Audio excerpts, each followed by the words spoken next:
নমস্কার তোমাদের সবাইকে সানা স্মাইল এডুকেশন সেন্টারে স্বাগত জানিয়ে আজকের ক্লাসটি শুরু করছি।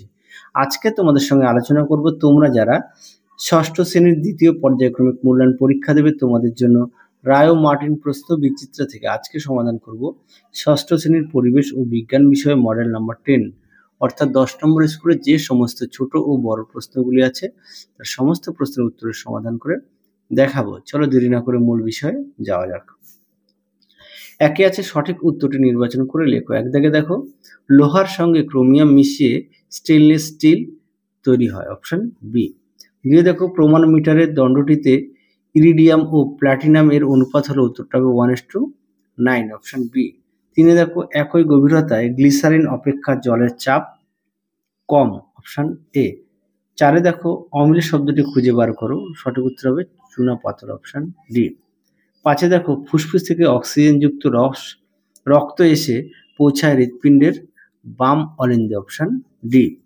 ছয় দেখো একক ক্ষেত্রফলের উপর প্রযুক্ত বলই হলো চাপ, অপশন সি। সাথে দেখো বক্সাইট থেকে পাওয়া যায়, সঠিক উত্তর হবে অ্যালুমিনিয়াম, অপশন বি। আটে দেখো গ্রানাইট পরিবর্তিত হয়ে সঠিক উত্তর হবে নিচে পরিণত হয়, অপশন বি। নয় দেখো স্টপ ওয়াচ দিয়ে মাপা হয়, সঠিক উত্তর হবে সময়, অপশন বি। দশে দেখো চাপ সমান রেখে ক্ষেত্রফল বাড়ালে বলের পরিমাণ, উত্তরটা হবে বাড়ে, অপশন এ। এগারো দেখো রক্তে জীবাণুনাশক উপাদানটি হলো, সঠিক উত্তর হবে শ্বেত রক্ত কণিকা, অপশন বি। একটু ভুল হয়ে গেছে রে, মানে তুমি নিচেগুলো হয়তো বুঝতে পারোনি, দেখাতে পারিনি ভালো করে, একটু দেখে নাও। পরেরটা দেখো শূন্যস্থান পূরণ। একে আছে উদ্ভিদের বৃদ্ধি পরিমাপক যন্ত্রটি হলো অক্সানোমিটার। দিয়ে দেখো তামা ও টিন মিশিয়ে ব্রোঞ্জ সংকর ধাতু তৈরি হয়। তিনে দেখো ক্যান্ডেলা হলো আলোর তীব্রতা পরিমাপের একক। চারে দেখো সবুজ উদ্ভিদে সৌরশক্তিকে রাসায়নিক শক্তিতে পরিবর্তিত করে। পাঁচে দেখো টেন্ডন পেশিকে অস্থির সঙ্গে যুক্ত রাখে। পরবর্তী দেখো বাম স্তম্ভের সঙ্গে ডান স্তম্ভ মেলাও। জীবাশ্ম জ্বালানি হবে কয়লা, আর ক্লোম শাখা হবে ফুসফুস, সবুজ উদ্ভিদ হবে উৎপাদক। চার দেখো কি আছে, একটি বাক্যে উত্তর দাও। একে আছে তামার প্রধান আকরিকের নাম কপার গ্লান্স। দুই দেখো আন্তর্জাতিক এসআই একক তৈরি হয় 1960 সালে। তিনে দেখো একজন পূর্ণবয়স্ক মানুষের শরীরে হাড়ের সংখ্যা 206টি। পাঁচে দেখো নিচের প্রশ্নগুলো উত্তর দাও। কি আছে, জীবাশ্ম বা ফসিল কাকে বলে? দেখো প্রশ্নের উত্তর দেখে নাও। প্রশ্ন উত্তরটি সুন্দর করে দেওয়া আছে, এখান থেকে এই পর্যন্ত লিখবে, সঙ্গে অবশ্যই উদাহরণ দেবে। দেখো উদাহরণ দেওয়া আছে। পরবর্তী দেখো পেট্রোলিয়াম শোধন করার দরকার হয় কেন? দেখো প্রশ্নের উত্তর দেখে নাও। উত্তরটি তোমরা এখান থেকে লিখবে, এখান থেকে এই পর্যন্ত লিখবে, এই পর্যন্ত উত্তরটা লিখবে।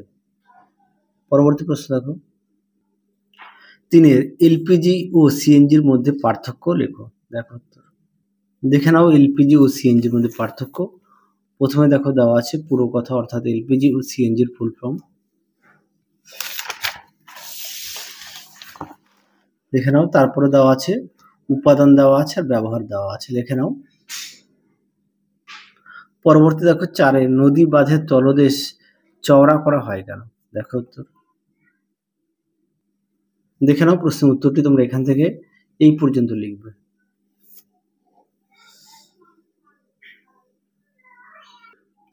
পরবর্তী দেখো পাঁচের মেয়েদের বয়স হচ্ছে 17 আর ছেলেদের 21 বছর বয়সে শারীরিক বৃদ্ধির গতি থেমে যায়।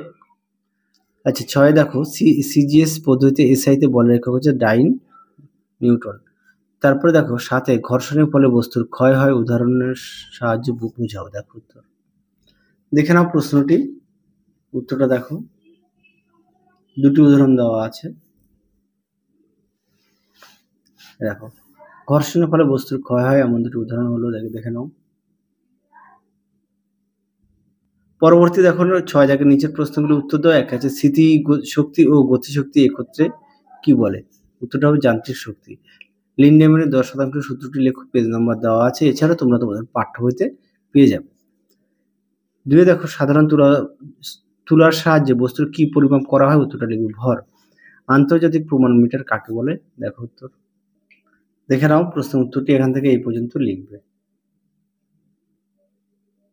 পরবর্তী দেখো বার্নৌলির নীতিটি কি? দেখো উত্তর দেখে নাও, এখান থেকে এই পর্যন্ত উত্তরটা লিখবে। পরবর্তী দেখো সম্পর্কে দেওয়া আছে, এখানে হচ্ছে আমি কি, উত্তরটা লিখবে ঘনত্ব। পরে দেখো 4 দাগ কি বলেছে, রক্তে কোন ধাতু থাকার জন্য রক্তের রং লাল হয়, উত্তর লিখবে লোহা। পরে দেখো যে কোনো দুটি অস্থিসন্ধির অবস্থান ও কাজ লেখো। দেখো উত্তর দেখে নাও, অস্থিসন্ধিগুলোর নাম দেওয়া আছে, অবস্থান দেওয়া আছে, কাজ দেওয়া আছে, তোমরা এখান থেকে পড়ে নিয়ে লিখবে।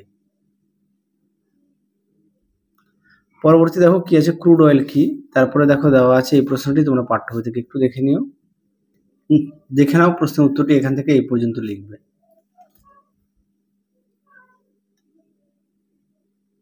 পরবর্তী দেখো 2 দাগের প্রশ্নটা একটু দেখে নাও, উত্তরটা তোমাদের দেখাই। দেখে নাও প্রশ্নটি, দেখে নাও প্রশ্ন উত্তরটি।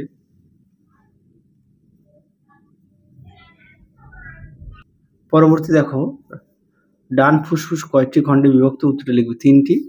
মানব হৃৎপিণ্ডের মধ্যে কিভাবে রক্ত সংবহিত হয় তা উল্লেখ করো। দেখো উত্তর দেখে নাও, উত্তরটি তোমরা এখান থেকে লিখবে, এখান থেকে লিখবে।